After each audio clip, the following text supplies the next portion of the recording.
I have been joined by Duncan Amoah, who is the Executive Secretary, of Chamber of Petroleum Consumers, that's COPEC, and we're also expecting Michael Boadi, who is Corporate Affairs Director of Ghana Integrity Initiative. Duncan, good morning. Good morning to you. How are you? Good morning to your viewers. Well, not bad. You didn't get caught today, right? Not yet. So far, so good. I've managed to probably behave. I'm sure a lot more Ghanaians are also behaving. So the police wouldn't arrest all of us in the war against indiscipline. The few who still think they are stronger men or have so much bravado, maybe they will continue to use the size of the road, but a majority of us are trying to do our best to comply and stay within the remit of the law. And City FM, City TV, kudos. Good job so far. Thank you. And a big thank you to everyone else who has contributed and participated in this campaign with their videos and calling out people on social media. Now take a look at our first story. And again, throughout the news review, use the hashtag BreakfastDaily and the WhatsApp line 0550-585-832 for us to hear what you're thinking. Our first story, I'm reading from City Newsroom, says fuel under delivery, more OMCs to compensate consumers. So it says more oil marketing companies, OMCs, which had retail outlets which were cited as short-changing consumers, are to replenish the quantities to their respective customers within the coming days. That is the assurance from the Chamber of Petroleum Consumers, that's COPEC. The move follows a series of negotiations and the need to give value for money despite complying with regulatory fines imposed by the Ghana Standards Authority. So since we have Duncan Amoah here with us, and he already quoted here, I'm going to quote him briefly and then throw it to him. This week, we are looking forward to Allied, Glory Oil, Total, Shell, and others to also roll out some of these programs or promos in order to be able to give back something, at least to these customers who are stuck with them. As a result of some of the pumps earlier malfunctioning through the standards audit, we think that GOIL has demonstrated good faith. Goodness Energy has demonstrated good faith. We are waiting on the others to also carry on in the coming days. So Duncan, first give us a brief on what happened with these stations as far as GSA going there and telling them that they've been doing the wrong thing. Okay, let me start this way. There are two things involved when you talk of a fuel station probably oversupplying or undersupplying for what consumers have paid for. You have one, what you call mechanical. You have a lot of machines or these pumps that the stations are working with. And sometimes they do malfunction. Okay. I mean, that is to be admitted. It's just like your car. You probably start in the morning, it works. By afternoon, it says it won't work again, or it's probably overheating or something. So that is to be expected so long as these pump machines are still mechanical. Again, the second factor is the suspicion that there's a human interference where some persons with a certain technical ability or know-how are able to manipulate these machines with the view to under-delivering so as to keep volumes, in tank, which they probably would sell subsequently to make money. In all of these instances, let us learn to move away from the OMC and the station. There are two types of, dealerships that you have. One that you will call the dealer-owned, dealer-operated. What is that one? And then you have company-owned, company-operated. So the construction or the building of a filling station, I can decide that I'm building or putting up a filling station in my hometown. Now, what happens when I finish putting up the station? I don't have an OMC license to trade. So say I contact GOIL and say I have a station, can we partner so that we work together? GOIL comes in and say, okay, sure. I mean, we need more stations, we need brand presence, we need people to buy our products. So Yes, we can work together. Now, the moment that happens, I become a dealer to GOIL. Okay. And then again, if it is dealer-owned, dealer-operated, GOIL will supply the products. There are different models or mechanisms. Some of the OMCs would supply as you pay. Okay. So if they supply, you pay for the product and you sell. Some would also supply and you sell and pay from the sales that you've engaged in. So is that like a franchise of some sort? Yes, it's a franchise of a sort. So they supply, you pay. They supply, you sell and pay. Either of them. Either you pay upfront or you pay after selling. Okay. So if it is dealer-owned, dealer-operated, the OMC may not have so much control. But shouldn't you have a standard? Because we're in this country where certain companies will decide to open a branch, right? So let's say an ice cream shop, and they name it whatever foreign brand we all know. They must meet the same standard up to a point where even the toppings they put on the ice cream must meet that standard you would have if you left Ghana. Shouldn't that be the same in this industry? You see, agreed. And those standards are applicable. I mean, as far as the downstream is concerned, you can't take somebody's brand and mess do whatever it up. you want with it. But there are still challenges, like I indicated. It is either mechanical or human. And so I have said on other platforms that some of these stations have genuine challenges. Some of these challenges emanating from a transport company or a transporter bringing fuel, and there's a shortage, right? The dealer, if he is not smart or doesn't know the industry too well, wouldn't even appreciate what a temperature variation would mean for the fuel product. So the dealer has ordered 45,000. Eventually, he gets delivered 44,000. There's a 1,000 liters shortage. If the system doesn't take steps to compensate for the 1,000, the dealer is already under so much pressure. Look at how much we're selling a liter now for, 5.19. So 1,000 liters, I mean, instantly he's lost 5,000 on a product that he probably would make about 8,700 profit after selling the entire consignment. So what he's left with is some 3,000. Utilities, his light bill alone can, I mean, go in excess of 2,000 because these pumps are running on electricity. His staff, you know, allowances, his bank loan charges and all. So they have pressures they work with. We have said also, however, that these pressures does not mean pass it on to the consumer. And so whilst we request that the right things be done by them, we'll continue to impress on the NPA to also begin insisting that the temperature conversion is done. Because for petroleum, when you do every 10 degrees variation, if I'm to load at 15 degrees and you load 25 degrees, the 10 degrees in between is about 1% product loss to me. Because just like I've said this again, when you have palm oil, right? When you heat up palm oil, you can get 2 bottles of the same palm oil in 1 bottle when it condenses or it settles. When you heat it or warm it, you get so much because it's warm. It applies to petroleum as well. Temperature issues come to play. Transporters also delivering products every now and then. There will be shortages here and there. How do we compensate for these things? But we also have a lot of petroleum companies who face these same challenges but are still doing the right thing and not punishing their customers for their own shortfalls.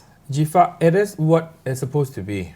In fact, you don't have to pass on your sweat because you're sweating, you clean and you pass me the handkerchief to clean. I don't need to sweat because you are sweating. That is the natural law. So what Standards Authority did, 65 outlets, only 10 were found probably to be under delivering one way or the other. The 55, which is a larger majority, are doing the right things. And so we shouldn't also start panicking that all these stations are cheating. No. But 10 out of 65 is still a very big number. I agree. Even 1 is not good enough. That, I mean, there's some more functioning or whatever. Now, through our interaction with the OMCs, what is becoming evident is that they will no longer sit, right, for these regulatory bodies to go around and then come and say that your station here. So what some of them are currently doing is daily checks, even the pumps, their own pumps. The pumps can malfunction without anyone tampering.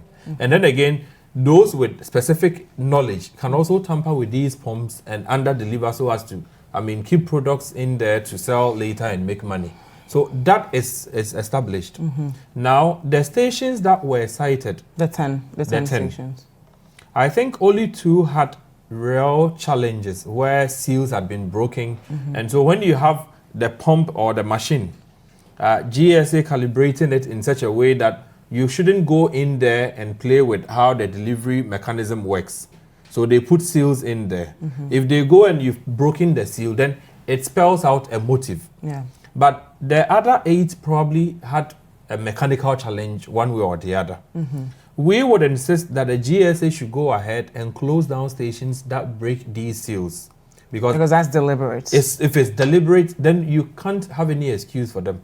If it is, however, mechanical, as probably happens in other cases, the GSA should give them a window. Say 1 day notice. Fix this whilst we close down the station. When you are done fixing and we are able to check and verify that it's done and your pumps are delivering the right volumes, then we'll go ahead to, reopen your station to work. Did you think that 5,000 cedis was a good enough fine for these stations? It's never been good enough. And in fact, for those who break seals, I think that we should even start talking of criminal prosecutions, because Jifa shouldn't go to a station hoping I'm buying 20 cedis and she ends up getting 19 or 18 cedis. Her 2 cedis is lost. She hasn't bargained for giving away 2 cedis for free. If people do these things deliberately, a fine is definitely not enough. However, last week, some of the OMCs, out of the magnanimity of their own convictions, agreed with us that you shouldn't just pay fines to Ghana Standards Authority, who may not be your clients anyway. Your clients are the trotro drivers, the taxi drivers, the ordinary person who comes looking to fill his tank. If there's a reason to believe that one way or the other, some of your pumps have under-delivered, it should be natural for you to go back to these people. Not every single station, but those particular stations, it should be just kind or good or nice, fair, to go back to these customers of yours and say, look, we are trying everything to ensure this doesn't happen. But whilst doing this, we would want to also ensure that whatever little pesos or cedis you lost, we should find a mechanism to give it back to you. So how are they doing that? How do they find these customers? Let me start off by saying kudos to GOIL. Okay. In fact, if all the oil marketing companies are sensitive as they have been, I'm sure Ghana will be a better place. Okay. We've had series of meetings. We've met their new managing director. He agrees, look, this thing shouldn't even happen because he also buys fuel. But how would he find the customers? So we had a certain working agreement which says that you cannot list the OMCs and say they should give compensation to everybody. It's not everybody that probably suffered. Out of 65, only 10. So it means that the 55 have done their job perfectly. People have gotten the right quantities. The 10 that probably had some under deliveries, go back to the people who buy from you. They may not change, immediately. These are clients who buy morning and sometimes top up in the evening when they are going home. Run promos for them. Okay. Run promos such that if it is your price that will go down, so that when I buy 100 cedis, you give me 5%, it means I can get some 5 cedis back, right? But that's still for all of us. We all benefit from the promos. And one might say it's even a marketing scheme for them to get people back to their filling stations. You see, but the because good thing, people can't really quantify what's been lost. No, you can't. You can't quantify. Neither can you quantify what they probably are also throwing in. So for us, it was so heartwarming when we got to GOIL the Friday. In fact, they had indicated they were doing Thursday, Friday, and Saturday. Those are peak periods. So when we got in there and realized they were doing about 25% free fuel. You buy 100, you get 25 Ghana cedis. Whatever you pay for, you are getting 25 Ghana cedis. That was huge, and it's a huge statement. And I think that for GOIL to do this, it's a clear indication they do not condone anybody adjusting pumps, because it won't make sense to adjust pumps and cheat 2 cedis and come and give 25 Ghana cedis. So they have made a bold statement. We've also had discussions with other OMCs or other stations that were cited, most of whom are willing to run their own promos and say, look, whatever happened here, I mean, we do not support that kind of action. We do not support our own pumps even misreading or under-delivering. And so we are hoping and expecting that this very week, the others who believe strongly that it is not something that they collude to, they do not sign on to, they would not allow their own customers to be shortchanged. We are quite hopeful that the others will also throw in these promos so as to be able to, I mean, give something back to these trotro drivers, taxi drivers, and in the end, they can decide to restore that confidence that they had in those stations back, because you've demonstrated it wasn't your intention, you wouldn't want to see this happen again, you are willing to bear a certain cost burden. If that doesn't happen, then we'll safely assume that the others who probably were cited and are not bothered, maybe they knew about it altogether, it was to a certain benefit, they've achieved the benefit, they've paid their fines, they are okay and well off. But if they can come back to the same people who bought from them and say, look, things did happen, we are not very happy, we are not pleased, we are taking steps to correct, but whilst even correcting, whatever you lost, we are trying our best to at least give you something back. And that's the way I think we should go from here. Thank you very much, Duncan. And of course, we're discussing the OMCs trying to help out again. So 10 of them were fined 5,000 Ghana cedis for shortchanging customers. And some, particularly Boyle, has decided, and Goodness Energy has decided to run promos to make up for what's been lost. Now, our second story here has to do with the former Maritime Authority CEO. And I'm reading from citynewsroom.com. It says, revoke GRA board chair's appointment now. That's GII to the president. And they're saying here, the Ghana Integrity Initiative wants President Nana Addo Dankwa Akufo-Addo to, without delay, revoke the appointment of former managing director of the Ghana Maritime Authority, Kwame Owusu, as board chairman of the Ghana Revenue Authority until he is cleared of previous corruption allegations. Now, I'll try and run down some of his allegations for you.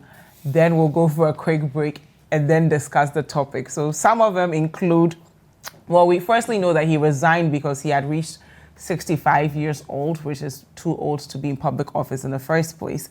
But he was accused of spending 135,125 Ghana cedis in one night on food, drinks, and music for end of year party. That was in December 2017. Now, the interesting thing about this story is the party was held at Lux Suite Hotel, where Mr. Owusu worked as group chairman. So there's an issue of conflict of interest here. So 135,125 Ghana cedis spent in one night, allegedly. He was also accused of making payment of 10,652 Ghana cedis to the same hotel for food and drinks for some 8 people at a meeting. And we all know of the 1 million Ghana cedis he allegedly spent on a 2-bedroom house in Cantonment with a basement and some air condition. But now he's been appointed as board chair of Ghana Revenue Authority. We'll be looking at this to see if, he's a board chair. Is it okay? Is it not okay? Should the president listen to the Ghana Integrity Initiative? We will look at these stories right after we take these messages. But don't forget, if you want us to hear from you, use the hashtag Breakfast Daily, and the WhatsApp line is 0550-585-832. We'll be right back. Welcome back. This is Breakfast Daily on CCTV. Thank you so much for staying with us. Now, I still have with me Duncan Amwa, who is the Executive Secretary of Chamber of Petroleum Consumers, that's COPEC.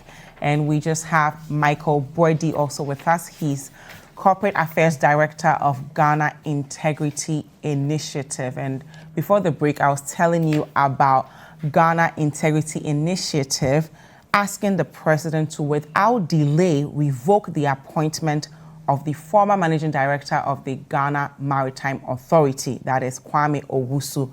And the reasons include what we mentioned earlier about him spending $1 million Ghana cedis on a 2-bedroom apartment in Cantonment, spending some 135,000 Ghana cedis one night over dinner at a hotel that he was the group chairman of, spending over 10,000 Ghana cedis on food and drinks for 8 people. There are investigations into the matter. We've not yet had any feedback on the investigations, and this man is being appointed. So I will have Mr. Bodi tell us exactly why the Ghana Integrity Initiative is asking the president to, without delay, revoke the appointment of Kwame Owusu. Good morning. Good morning. Good morning to your viewers as well. We just think that the president is not serving the country well if he goes ahead to have Mr. Kwame Owusu as the board chair of GRA. Why? One, GRA is an institution where their work depends largely on the trust the citizens would have in them. I mean, if in 2017, GRA brought this law, the Tax Amnesty Act, one of the objects of the act is to ensure that people voluntarily goes to pay their taxes.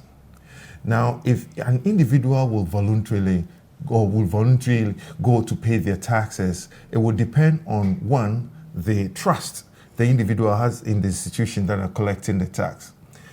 Two, the individual must believe that the taxes they are paying will be used to serve their interests or develop the nation. If you go to, say, a place like Denmark, people pay as much as 50% of their taxes. Why? Because they know they would get free education, they'll get free Medicare, so many other social services are free. And they believe in the integrity of the system, the institutions that are collecting and running the systems. Now, if Ghana Revenue Authority is promoting voluntary tax compliance, their aim is to widen the tax net. Then you go and put someone who, as we speak now, people have doubts on his integrity. What you are doing is that you are undermining all the effort the Ghana Revenue Authority is making over the years to increase revenue. It is not strange that consistently we are missing our revenue targets. Why? Because the decisions that we are taking does not inure to the benefit of the agencies that are raking in or making efforts to bring in the revenue. Therefore, what we are saying is that, look, Mr. President, there are 3 things. One, you swore to protect the rights of all individuals. Mr. Kwame Owusu is a Ghanaian. Allegations had been made against him. Now his reputation, his integrity has been called to question. It is just fair for the president to publish the report if the report so exonerates him, so that people will know that, well, indeed, the man, what we accused him of, he's not what it is. That is one. You are, to a large extent, even protecting his rights. Two, the integrity of GRA, okay, is critical for the development of this country. Now, if you put someone who has questionable integrity, his integrity will rob off the integrity of the institution. Because an institution cannot be anything more than the leadership of that institution.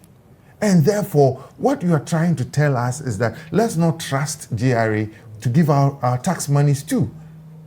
3, the president himself says he cannot be corrupt.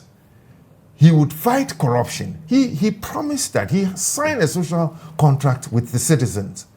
The actions he's taking now completely undermines the social contracts that he signed with citizens and completely negate the stance he took prior to he becoming a president and the oath he swore. Okay, but one might say that, Mr. Kwame Owusu, these are all allegations, firstly. And he might have an expensive taste, but then he worked really hard to transform the Maritime Authority. So he might actually have the merit to work as a board chairman or whatever the case may be, work on the board if he's actually contributing in an advisory way and not necessarily doing anything more than that. We see nobody, as we speak, had questioned the capacity of Mr. Kwame Owusu. Nobody has raised issues about it.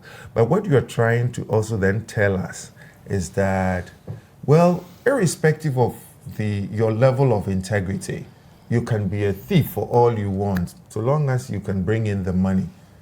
That's fine. Mm-hmm.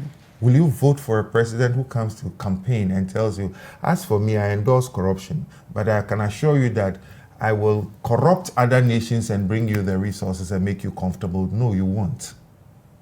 The fact is that the challenge we have as a country with the fight against corruption is that people don't trust our institutions. Consistently, the faith people have in public institutions to deal with corruption is waning as the day passes by. And therefore, I made this personal joke that, look, if the current president fails this nation when it comes to the fight against corruption, then the country, I don't think that we're doomed. Because what that means is that NDC didn't do too well with the fight against corruption, and MPP. And these are the two dominant parties that are rotating in governance of this country. If the two of them fails, then what happens? Okay. Who else do we trust? Okay. Now, Duncan, let me hear your thoughts on this. Is it a bit of a stretch to ask the president to revoke his appointment, or should we give Mr. Kwame Owusu a second chance to prove himself at GRA of all places, keeping in mind all the allegations against him? Jifa, I would personally like to move away from the personalization and deal with institutional failures or otherwise. The said gentleman per my little checks from where he was, Maritime Authority, like my brother had indicated earlier, capacity-wise, he was good. You can't take that away from him. Integrity-wise, there's a lot of questions that Ghanaians haven't found answers to. And I would have expected that once investigations or some probe or some audit had been sanctioned against him, we would allow these institutions to go the full haul so that they make known to the public whether it is an institutionalized arrangement for him to spend 100 and something thousand Ghana cedis at the end of the year for some enjoyment, whether it is an institutionalized arrangement or even a board decision for him to spend so much on lunch or whatever, dinner for 5 people, and all of those things that call into question his management ability as far as state resources are concerned. I would have expected the president to at least allow these institutional, investigations to run to a full haul so that the public is told, oh, he's not guilty. The air conditioners were not even sanctioned by him. Or he wanted them for his own comfort, so he sanctioned them. Well, he came out to say it. I agree. That he needed that many ACs for his 2-bedroom and basement. Exactly. But you have commissioned an investigation. If the investigation is not complete and you sidestep the investigation process and appoint the person to even a higher position, GRA, as far as you and I are concerned, is in charge of every single revenue that this government or any government or the state would take from all of us. And so you move him from a subsector to the main. That is more or less even doubling or rewarding for whatever. Are we not told something that the president knows? Is the investigation completed and we're not told whatever findings, be it adverse or be it good? If indeed the investigation process is not completed and the president is sidestepping them, then I am worried as a Ghanaian that the president cannot allow his own processes, due processes, to work.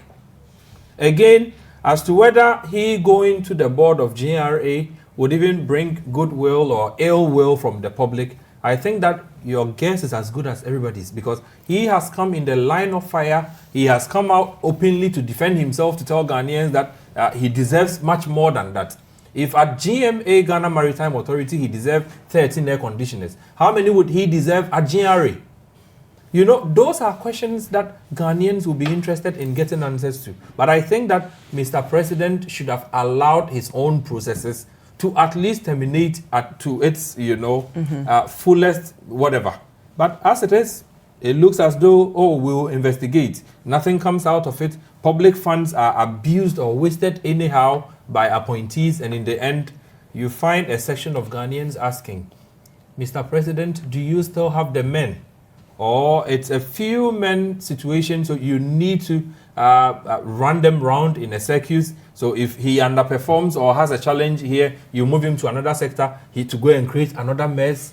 I don't think that we are getting anywhere with the fight against corruption. And as far as I'm concerned, I support fully what the GII is asking Mr. President to do. Rescind the decision immediately. If you can have someone in there to even act in the interim, until all the adverse allegations against this gentleman are cleared. I do not think that Mr. President should go ahead and add on other duties or add on other responsibilities that even have to do a lot more with the same resources that we probably were crying over at GMA. If at GMA, 13 air conditioners, at GRA, I suppose it could get to 100. And I don't think if the taxpayer is ready to pay or bear all of that. Okay. Mr. President should rescind this decision if he can. Okay, so Michael, just wrapping up for us. When you think of board chairman, I asked this question, I'm asking it again. It's literally just an advisory role, right? Whereas the CEO might have a lot more. Can we compare both can we judge him or measure him by what he did at the Maritime Authority to him perhaps saying, I'm 65, I have all these years of experience and I can advise GRA on how to move the nation forward as far as revenue is concerned? Well, I think that I don't belong to the school of thought that says that board chairman is an advisory role. Okay. I mean, it is not for nothing that we have a governance arrangement that have a board chair sitting out on top of it. These are the policy-making entities or body within the institution. Mm-hmm. If they make the right policies, the institutions will be implemented well. And if they make the wrong policies, so the executive or the chief executive is only implementing decisions that are made by the board. Yeah. The board chairman superintends on the board decisions. In some cases, depending on how powerful he is, he can either undermine, overrule the decisions that the board collectively will take. Mm-hmm. In fact, if you bring it down to Ghana, and particularly when the board chair is appointed by the president, then it takes a whole different dimension. Mm-hmm. Some board chair even request for an office in institutions. They request for vehicles and etc. So let's not literally think that it's an advisory role and so it doesn't matter. We believe that the integrity of the board chair to a very large extent will rob off the integrity of the institution. The board chair to a large extent would become an icon of the institution. If you talk about the institution, you would be talking about the leadership of the institution, and the leadership of the institution includes the board chair. He sits at the pinnacle of the policy-making body of the institution. It is important that this person becomes a person of character, trusted character, particularly when the institution relies largely on law and trust. I mean, you cannot take away public trust and think that because the law is on the side of GRA, they will prosecute everybody. People would find a way to undermine the law. But if you have goodwill, public trust, and you have the law to back you up, your work is half done or completely been done. All you need to do is to go to the person and ask, and they will give you. So we're saying that, look, let's not this appointment becomes the routine, because you see, let's be honest with ourselves, that it is becoming one too many. The issue about the boss, before investigation was completed, the president had cleared the individual involved. State institutions were sidestepped. How do we, on one breath, call for strengthening state institution and our famous saying that we want strong institutions, not strong men. By Barack Obama. Yes, we want both. We want both strong men and strong institutions. But why, when we continue to undermine the institutions by sidestepping them, when would they grow? When would they develop? When would they become strong? Now, this one has come to add to the number. We're begging the president that, Mr. President, we trust that you listen to some of the things that we say. We are not judging you by this decision, but we are only telling you that on this score, we are not with you. Okay, thank you very much. Now we'll take a look at our last story. Now, throughout the news review, if you want us to hear from you, use the hashtag #BreakfastDaily, and the WhatsApp line is 0550-585-832. Now we're moving on to Martin Amidu, the special prosecutor. He says, heads of institutions hindering fight against corruption. I'm reading from citynewsroom.com, and it says, the work of the special prosecutor is allegedly being hampered greatly by heads of some government institutions in the country. If such hindrances are not checked, the fight against corruption may not be won by the Akufo-Addo government, and the purpose for which the Office of Special Prosecutor was set up will be defeated, as the office may make little or no impact. So I'm going to briefly quote Mr. Amidu here. He says the biggest challenge facing the Office of the Special Prosecutor is an anti-corruption investigatory and prosecutorial body. In spite of all the powers conferred upon it, is not the president who promised the people of Ghana to establish the Office of Prosecutor, but the heads of institutions who simply refuse to comply with laws designed to ensure good governance and to protect the national purse by fighting corruption. He goes on to say, the Office of the Special Prosecutor Act empowers the office to enforce the production of information and documents in the court against any public institution that fails or refuses to honor the lawful request of the office. This office can also go to the High Court to compel heads of institutions to obey the law that supports the fight against corruption.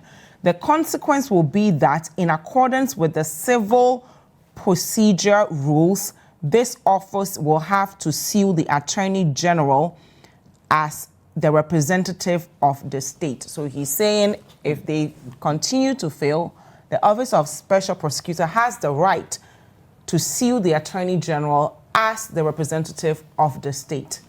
Duncan. Jifa, let me go back to the words of Senor Jose at the just ended GIPCON. Are we fighting corruption or pretending to fight corruption? What do you mean by that? Do we as a country want to see an end to our resources being dissipated anyhow at people's wishes, whims and caprices?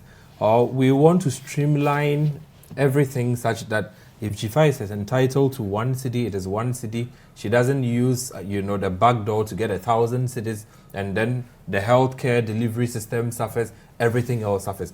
Do we want to get to the bottom of fighting corruption, or we want to continue pretending to fight corruption? At the onset or outset of this whole Office of Special Prosecutor, what we were told is that once that office is commissioned or put in place, issues of corruption will probably be a thing of the past. Now, you have the same office that the very people who probably work together. I think the AG would have helped in the bill drafting and all of that, promulgation, parliament, defense and all of that. Is it the case that the AG itself is in conflict with the very office that she helped create? Is it the case that people come to us Ghanaians to pretend that corruption is an issue, but behind the closets, behind the boardrooms, behind all of us, what they do are different things altogether? Is it also the case that we have put in place the OSP and then we have put somebody in there who probably has a lot of, vendetta around and wouldn't mind going after people and institutions if he feels his whims are not met or his desires are not met, are we working per the law? If he feels that per the law, institutions that are supposed to provide information are going round with him, we don't need to be told this. He should go to court immediately, because that is what the law mandates him to do. If you tell us this, what you are creating to us is a state of hopelessness that says that, well, I'm here to work. Jifa doesn't want me to work. What does the law say I can do to Jifa if she steps, wrongly? If I have to do so, let me go ahead and do so. If I come lamenting, if you, the OSP, is lamenting, what should the Ghana Police Service do? But he's been lamenting for a while, even with lack of resources to his office. It seems as though he's being distracted by being frustrated with the resources and the support he needs to carry out the work. Jifa, the sort of lies that our leadership, politicians generally tell to Ghanaians sometimes is disheartening. If you recall, in the 2019 budget, we were told the OSP's office has been given a certain budgetary allocation or resource, 186 million Ghana cedis. Some had said that we wanted to go and chase Mr. Oyume for 51 million. We rather spending 186. So it's like more money being thrown in there. And if you look at results so far from the OSP, I do not think that a year and a half after his appointment or being in that office, Ghanaians would have anything to show for. The lamentations have continued. Where you find him go to court, you found the court also throw out a lot of the issues that he sent. Is it the issue of capacity? Is it the issue of jurisprudence? Is it the issue of the law itself not being couched well so that it can bite? Is it that the parliamentarians decided that the OSP, if we allow him too much powers, right, will come after everybody? So let us limit it here, or put pegs here, stuff here. Clearly, nothing seems to be working, Jifa. The sort of confidence that Ghanaians were given at the outset of this OSP.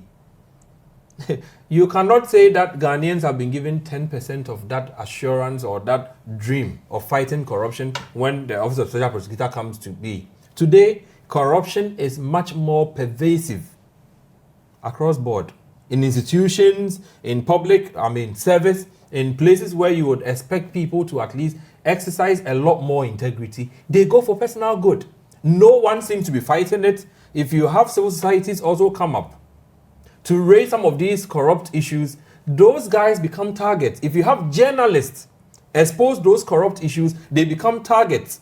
If you have people openly disagree with the way and manner our resources are being handled, those people become targets, and if you are not careful, you could be on the radar for elimination. Yeah. I do not think that as a country we really want to fight corruption. We are pretending. Okay, thank you very much. Michael.